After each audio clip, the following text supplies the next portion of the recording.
היה איזה יהודי בניו יורק, שהיהודי הזה נסע ברכב שלו. קפץ איזה מישהו לכביש מבוגר, הוא פגע בו, הוא דרס אותו למוות.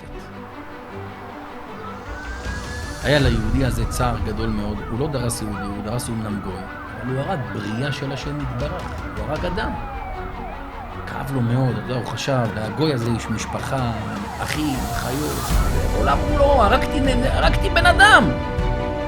והיה לו קשה מאוד במשך תקופה ארוכה, כמובן היה גם משפט, שהמשפט הזה התנהל, וחסדי השם יתברך, היו שם אנשים שראו את התאונה, והשופט פסק שהזקן קפץ לכביש, ואותו יהודי נסע ברכב שלו במהירות המותרת, ולא הייתה לו אפשרות לבלום, הוא עשה מה שהוא יכול, והזקן אשם.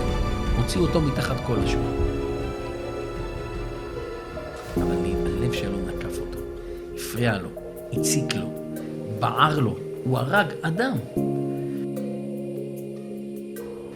ואז הוא נסע לארץ ישראל לאיזה חודש-חודשיים להתאוורר קצת.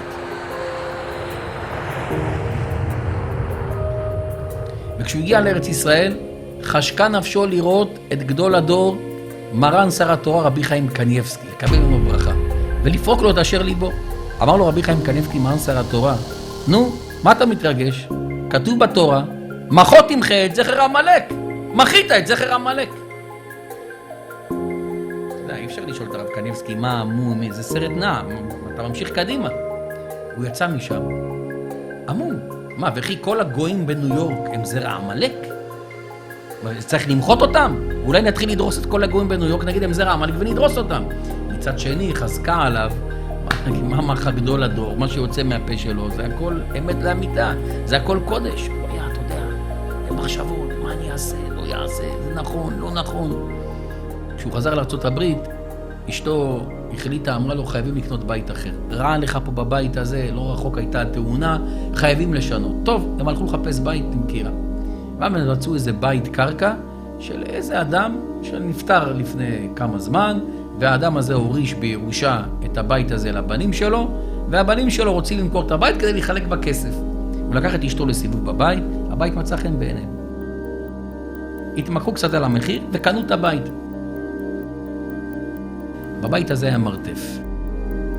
הוא ירד למרתף, במרתף היה שם איזה ארון, והוא בא וסידר את הדברים שלו, דברי העבודה שלו בתוך המרתף, בתוך הארון הזה. והוא רצה לנקות את הארון, אז הוא ניקה את הארון, והוא לקח כיסא כדי לנקות את מה שמעל הארון. כשהוא מנקה את מה שמעל הארון, הוא מגלה שם איזה קופסת נעליים. הוא הוציא את הקופסה הזאת, והוא רואה שהקופסה הזאת גדושה במסמכים, מלאה בכל מיני מסמכים, בכל מיני תמונות, והוא מחליט להם בתמונות האלה. ופתאום הוא רואה תמונה, הוא רואה תמונות של אדם צעיר, הוא רואה תמונות של אדם מבוגר, הוא רואה אדם המבוגר, זה הזקן שהוא דרס לפני בערך שנה. אותו זקן שהוא דרס אותו והרג אותו למוות, זה הזקן. והוא מבין באותם רגעים שהבית הזה שהוא קנה, בבית הזה היה גר אותו זקן.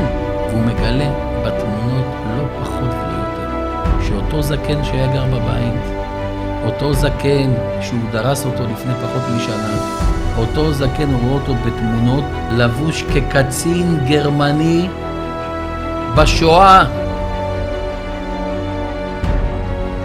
ופתאום הוא מבין שהקצין הגרמני הזה, שכנראה הרג ורצח יהודים בשואה, זה אותו זקן שהוא הרג אותו.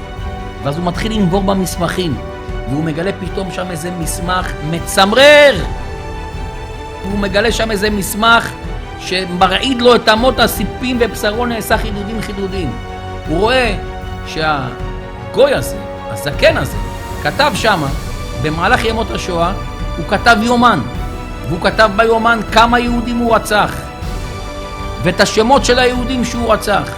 והוא קורא והוא רואה שאותו זקן שהוא דרס אותו, הוא רואה את כל השמות של היהודים שהוא רצח. ואז פתאום עיניו נתקלים בשני שמות שהוא לא יכל שלא להתפרץ בבכי. הוא רואה את השני שמות של ההורים שלו שנרצחו בשואה, שמעיד אותו זקן בקופסה הזאת מעל הארון שהוא רצח אותם.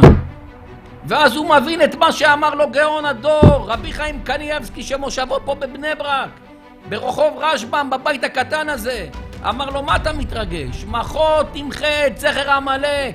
הנאצים היו זכר העמלק, הם העמלק בעצמם. אמר לו, מה אתה מתרגש? קיימת מצווה, מחות תמחה את זכר העמלק.